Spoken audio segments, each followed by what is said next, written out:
Coming up in this video, I'm going to be talking to you about dark matter. However, if you don't like ginger, if you don't like big, peppery, bold flavours, click away. Do not stay tuned to this video because, oh boy, this is something different. But if you do like dark matter, if you want to know a bit more about it and what to mix it with, then please stay tuned because it's review, what you can mix it with, highball serves are coming right up after this.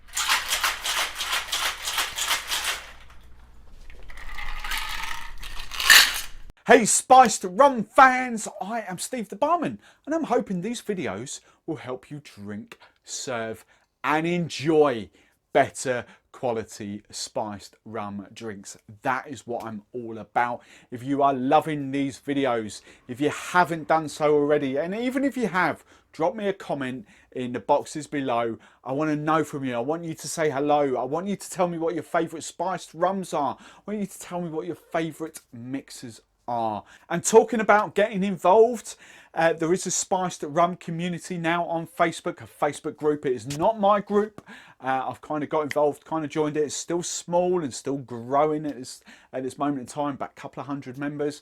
But it's the Spiced Rum Club. Two ways of finding it. If you go on to Facebook, just search Spiced Rum Club. You should find it pretty easily. Or if you're just going into your web browser, type stblive.uk/Spiced Rum Club. That will take you straight there. There'll be links in the show notes as well. Come and join us. Right then, Dark Matter. Guys, Dark Matter Distillery. Wow. Wow, wow, wow. This, I don't really get too pretentious on these reviews. I don't really go into too many details and things like that. I don't really care about ABVs. However, when you tick every single box that I absolutely love, you deserve a... So if you don't know too much about Dark Matter, let me give you a couple of little quick details. They are a Scottish distillery. And if you didn't cotton on the importance of that word, distillery, then let me spell it out for you. They do not import rums from the Caribbean. They distill it themselves up in Scotland from scratch. Now this is a 40% proper spiced rum.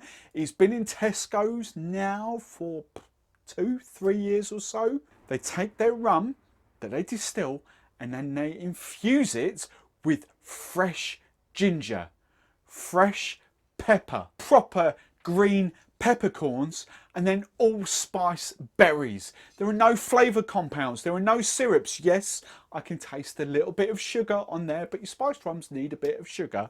It's just fresh, proper, out and out ingredients. Now, as you can see from the label, it's pretty basic. There's no marketing hype around this, no funny stories, but I just want to read you that little bit, what they've put on the label here. So we've got, it's kind of like what are those periodic table thing malarkey. You get things going on there. You can kind of see little atoms or whatnots on there.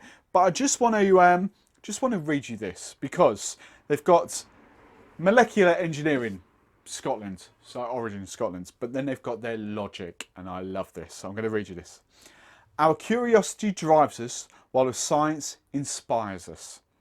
Combining knowledge and imagination, we obsessively pursue flavour through systematic study, observation and experiment. And just while I'm here, while I've got the bottle turned round, I'll just tell you what those little awards are there. So 2016, the Rum Masters Spirit Business Gold.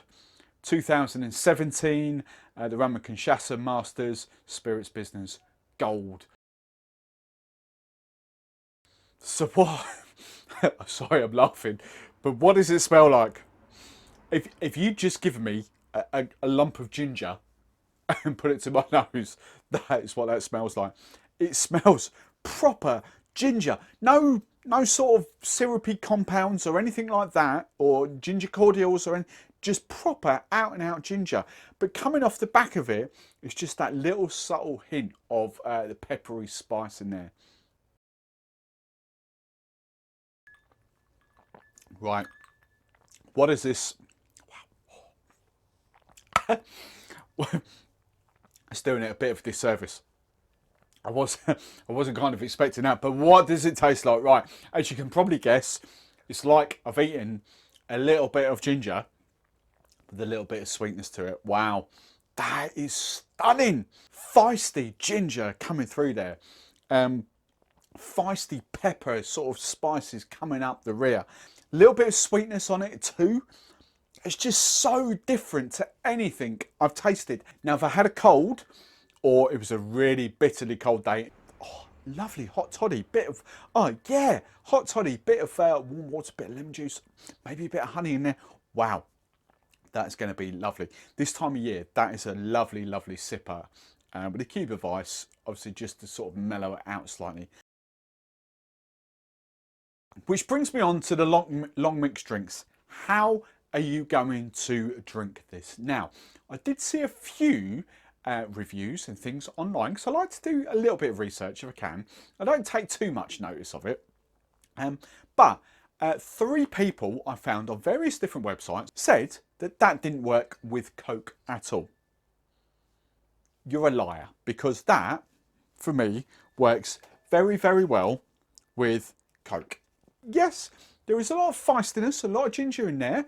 Just don't be put off by other people telling you that it doesn't. It does work. And then we come on to the ginger beer, because actually for me, that ginger beer dials it down very, very slightly. Yes, you've got ginger on ginger, but it does dial it down, mellows it out, and just makes this exquisite. For me, going forward, that might be my ultimate dark and stormy. That ginger beer, couple of wedges of lime. I'm not overly convinced I'll need bitters. I'm going to be hard pushed to find a better dark and stormy. Dark and stormy is rum, ginger beer. I don't think it'll happen. I think that is the pinnacle of the dark and stormy. Couple of no-goes though that I will kind of say. I don't think that they work. I think, I'll be honest, I think that is too much for them to handle. I don't think they are mature enough to handle that. That's just big, bold, come and play in my playground, as opposed to let's work together. I don't know. If you try them, let me know what you think. Honestly, if you've got bottles of that at home and you've got that, try it in the comments and let me know genuinely, because I don't know whether it's just me or whether they don't work at all. The spiced ginger ale, the tropical soda. I want to know. I want to know your opinions on that. However, in complete contrast, this was a big resounding yes, purely because I think it has a little bit more sweetness than the tropical soda, than that. I think that is what kind of helped balance out the sort of feisty gingerness. Pineapple and ginger does work very, very well together. I think those two, long mixed drink, I'm championing this. I'm really getting behind this now. I've done a few rums in a row where this is just coming to its own. Really, really like that combo. But my final long mixed drink to champion is this. I've now mentioned this in probably 2 of the last 4 videos, if not 3 of the last 4. Really, really love this. And do you know how much I love this? I'm actually going to have some now, because this is just... This is Corsten Press apple and ginger juice. I really like the fact it's not fizzy, so apple juice and ginger beer together. It's just a completely different dimension. I'm just going to finish this. It's just... I said earlier that that is the pinnacle for the dark and stormy. However, I'm crap at naming cocktails. I think there's a case for that to get involved in the action, because that, with that, apple juice, ginger beer, that, oh, wow. Oh, Jesus. Such... I don't think you even need a wedge of lime with that. I think that is as good as it gets.